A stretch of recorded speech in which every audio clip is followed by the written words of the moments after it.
So my name is Mischa Dohler. I'm a professor at King's College London, where I'm directing the Center for Telecom Research. I do a lot of policy work as well with the government, with Ofcom, and I also do a lot of entrepreneurship, co-founder of Worldsensing and other companies.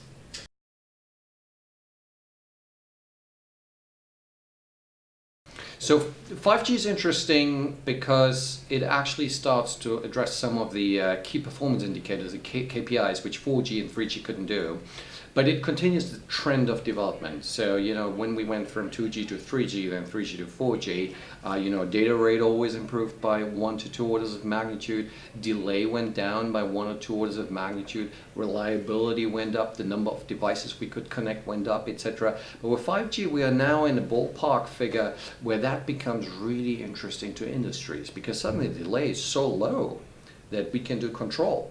The number of devices we can connect, that, hey, we can do the Internet of Things. So therefore 5G will be transformative from that point of view. And I was one of the first ones to argue that 5G will be as much about consumers as it will actually also be about industries.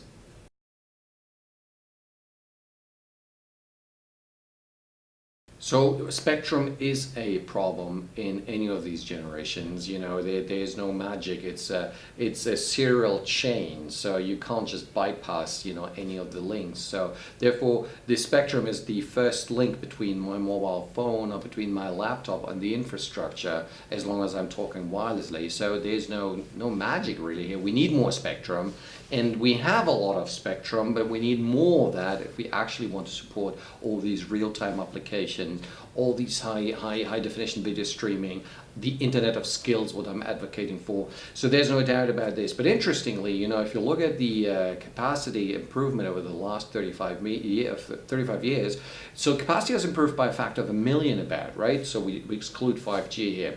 Now, the physical layer has contributed by a factor of 5 approximately, the spectrum by a factor of 25, and the smaller cells by a factor of 1,600, right? If you put it in percentage, you understand, a physical layer is 0.03%, I think, roughly.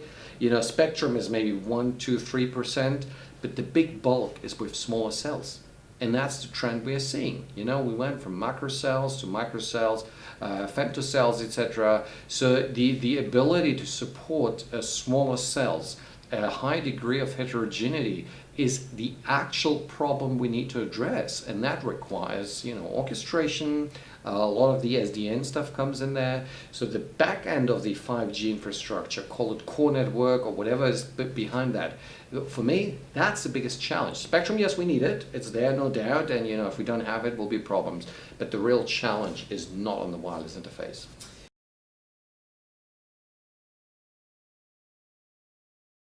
So like 4G, I suspect 5G will appear as a little logo when actually we don't have really 5G up and running. Yeah, if you think about it, 4G was supposed to be the true LTE-A system, which really is barely rolled out these days, which means a lot of carrier aggregation spectrum is missing there, etc. So I suspect with 5G the same will happen. At some point, the marketing departments of the companies will need to kick in and say, hey, we need to start selling 5G. What's out there? We'll have pockets of millimeter wave probably. We'll have massive MIMO rolled out here and there. But it will be really a mixture, fluid mixture of different technologies out there. And what I really hope is that for the first time, really, we start to integrate Wi-Fi type of technology. So, the typical Wi-Fi we're familiar with, as well as all the evolutionary kind of generations which are coming out of the IEEE.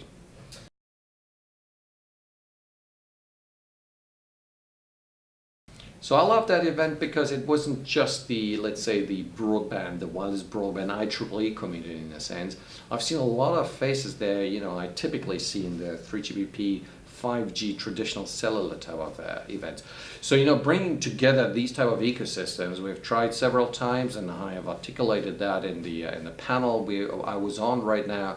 To have them actually under one roof at this event here is very good, and we had very constructive discussions across both communities.